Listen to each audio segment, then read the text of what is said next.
Vitin që lan pas, më pak se 10% e kompanive në rajonin e Pollogut kanë shfrytzuar grantet e Ministrisë së Ekonomisë.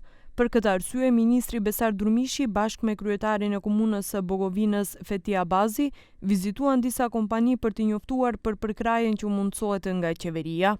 Me të vetmin qëllim që të rriten kapacitetet prodhuese, të rritet numri i punësimit, të arrijnë që të punsojnë më shumë punëtorë në kompanitë e tyre dhe njëkohësisht të ulim edhe numrin e papunësisë në vendin tonë, ku do të arrijmë të përmbushim një nga kërkesat cilët e ka edhe agenda reformuese e Bashkimit Evropian, të ulim numrin e papunësisë.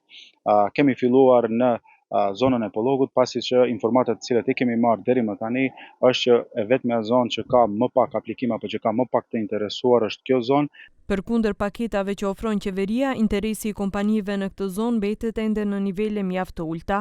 Në këtë drejtim, pushteti lokal në Bogovinë ka premtuar angazhim maksimal për të shpërndarë informacionin të çdo biznes për t'u kthyer në një ure lidhëse mes sipërmarrësve dhe dikasterit të ekonomisë.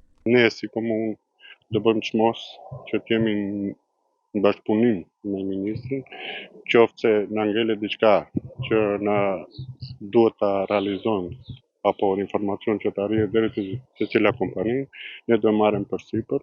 Kështu që edhe një herë i falenderoj ministrit për mbështetjen edhe kështu që kohën sot e kemi ndarë maksimum të shfrytëzojmë të takojmë gjithë kompanitë edhe për prishmëritë në radhës do i njoftoj vetë ministrin. Thirrja është e hapur deri më 15 qershor.